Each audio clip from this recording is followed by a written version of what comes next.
I told my fiancée that my best friend's trauma and well-being matters more than her comfort or need to know every detail, and now she's staying with her mom after saying she can't handle how I prioritize him. My best friend lost a parent a year and a half ago, which led him to a mental health crisis. Our friend group has been picking up the pieces ever since. He's doing much better now that he's in therapy, but he's definitely gone through it. What has complicated matters worse is my fiancée. It goes without saying that I love her, but she is the definition of a busybody sometimes. My best friend is a very private person. She knows something happened with him, but she doesn't know the details of what that something is. She probably never will, but because she's around me and my friends often as my fiancée and I live in the same house, she hears bits and pieces of the story and presses for more information. I try to circumvent this as best as I can. For example, I step out of the room for specific phone conversations. But still, it's hard to limit the discussion about it sometimes.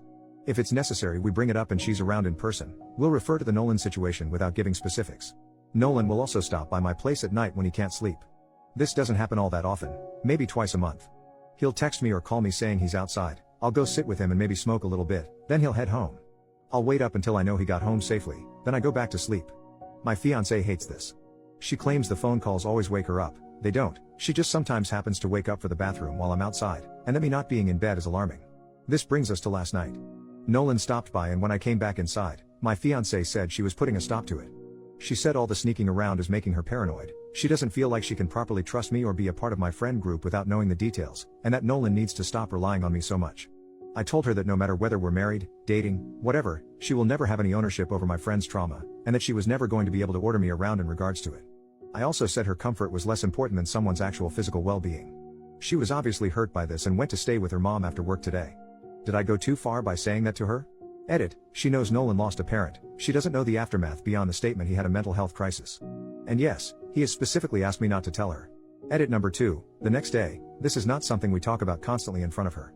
I'm giving examples that have happened over the past year and a half. Also, Nolan does see a therapist. He comes to my place to hang out. Update, 4 days later, since my first post, I've had 3 conversations with my fiancée relating to this topic. The first didn't go well. I still had a lot of walls up that didn't allow me to engage properly. I didn't get angry, I just didn't say much at all. My fiancée told me what a lot had already assumed. She didn't feel like a priority, she was hurt by my comment and my actions. She gave me specifics on what needed to change if we were to continue. I told her I needed time, and she went back to the parents' house for the night.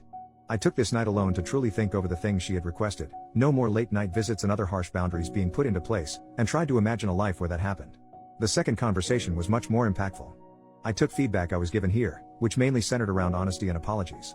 I told her that I was sorry for waking her up and for not treating her how a fiancé should. I also told her I was sorry I hadn't been prioritizing her. But that I couldn't. At least not in the top, number 1 spot. The gist of my side was this: my life partner, in a lot of ways, has already been chosen. It might change in the future, but as of right now, my friendship is the most important relationship in my life. He isn't just like family to me, he is family to me. That goes beyond just the two of us. His little brother is my little brother. My mom and dad have all but officially adopted them into our family and vice versa. Our lives are intrinsically enmeshed and have been since we were 15. I had been doing a disservice to her by pretending that I could put anyone else over this familial unit that has already been built. This conversation was difficult for us both. We cried together, we attempted to compromise, but the truth of it all boiled down to if he needs me, or even just wants me, I'm going to do everything reasonably in my power to be there for him. We again took the night for ourselves to process. And that leads us to the final conversation, which was about our future. She told me she had known the end was coming and had begun to accept it long before our conversation. I agreed. We're also planning a move Jess out party between just us two where we try to have fun with it and reconnect as friends. She told me, in customary breakup fashion, that she's going to cut bangs in my bathroom at some point during this planned night. So, was I the jerk for saying that my friend's trauma was more important than her comfort? Yeah. I totally was. Not only because it was harsh, but because I didn't say it sooner so she could make an informed decision about whether it was a life she wanted or not.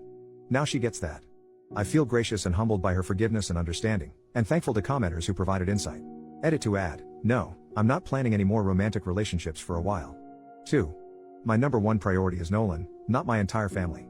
He and I are the familial unit I referred to. Relevant comments. Responding to those who tell him he needs to set boundaries with Nolan for both of their healths. OP, I'm genuinely fascinated by this point of view. We do have other friends and boundaries with one another. 2 people choosing to share their lives together and not actively pursuing romantic relationships doesn't automatically lean towards something unhealthy. At least from my perspective. I think it's all just about how people want to live their lives and different priorities. But I seem to be in the minority here. There is only so much about my friendship with him I can include here, and this update post was largely centered around what happened with my ex-fiancée. Why would I list boundaries I have with my friend that are unrelated to this single conflict I posted about? In my eyes, he didn't sabotage anything. I chose my priorities, they were out of line with what was required for a romantic relationship, and I'm now out of that relationship. The value of said relationship is relative. I hope Jess and I remain close friends, but I feel relieved to be rid of extra pressures when I wanted to live my life one way and she wanted something else. I do have a therapist. He does not trauma dump on me. We talk like normal people do. He sees a therapist regularly. I've known him since we were 15, we're 25 now.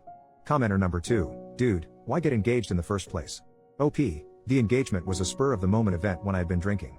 I wouldn't say it's something I regret because I think both she and I knew it wasn't a marriage is right around the corner, let's start planning now situation. I mostly just regret not having an honest conversation with her up front about the different places people took up in my life. That was a huge mistake on my end. Commenter number 3, are you attracted to Nolan? OP, reflecting on how we first met, it was basically just me trying to manifest an excuse to talk to the cool tall boy I saw, and then I actually got that excuse and invited him over to my house during our first conversation. So, I certainly think he is nice to look at and particularly nice to spend time with.